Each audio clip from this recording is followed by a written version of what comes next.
He was out there for 36 hours, escape and evasion, putting into effect what he learned at SEER school. And then at the same time, the CIA is tracking Iranian security forces, their movements, their efforts to find and fix the location of our airmen. And then at the same time, running this deception operation, an extraordinary operation. I've heard it referred to as looking for a needle in a haystack. I think it's more like a needle in a stack of needles. Extraordinarily difficult. The U.S. retrieves a weapons system officer from deep inside Iran after his F-15 Strike Eagle was shot down early Friday. President Trump hailing it as one of the most daring search and rescue operations in U.S. history. The remarkably complex mission involving an elite special operations unit and an elaborate CIA diversionary plot. Here to break it down, former U.S. Navy Lieutenant Commander Tom Sauer. Tom, it is a joyful Easter Sunday for the family of that colonel who is now safe and really all Americans. It's an extraordinary move to be able to pull this off. Yeah, that's right. Thanks for having me. And yes, Christ is risen. Also, we got a little bit of a Easter miracle ourselves early this morning. And to give you an idea about this is that like when a plane is shot down like this, the war is essentially paused, and then all efforts, this is at Central Command headquarters, this is at the Pentagon, the White House, everything becomes laser focused on recovering those airmen. And that one particular, the Wizzo, who was missing for 24 or 48 hours. And the guys doing it is like, yes, the Navy SEALs get an awful lot of attention these days. But one other component of this is our Air Force pararescuemen. And I had the real pleasure of working with those guys for a couple of years while we were attached to a similar special operations unit based out of the Pacific. To give you an idea of these guys, there's fewer than 300 active duty pararescuemen.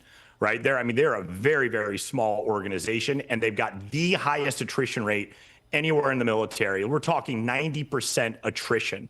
And so not only are they the best combat medics in the world, they're the core of what's called the Guardian Angel weapons system, right? Which is the Air Force's, it's a non-aircraft based, human based weapon system dedicated solely to combat search and rescue. And they integrate with the helicopters, the C-130s, the HC-130s. And then we obviously, as we know, there are A-10s involved on scene to basically destroy anyone and anything that is a threat to our downed airmen or to our PJs. And obviously the CIA, hey, hats off to them. They did an amazing job.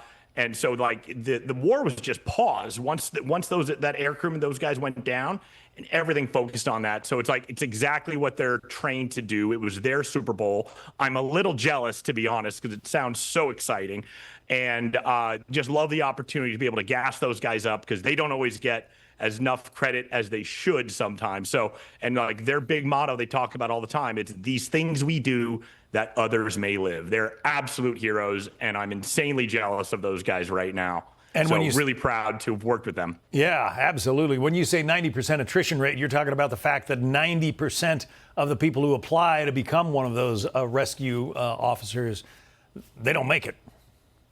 That's correct. Yeah, that's absolutely 90%. And I went through dive school with those guys, all that stuff. It's insane. Brigadier General John Teichert says it is those combat search and rescue folks who are the real heroes of this story. Listen. Fighter pilots have heroes too, and they're the personnel that do combat search and rescue. And on their worst day this weekend, they came through in spades with a daring mission that got back both the pilot and the weapons systems officer. I know after the pilot was rescued fairly early on and the weapons systems officer, the Wizzo, as you put it, was not located and the hours dragged on, it was looking a little bleak, at least to me. But obviously he put himself in a position to be rescued and the crew went in and got him.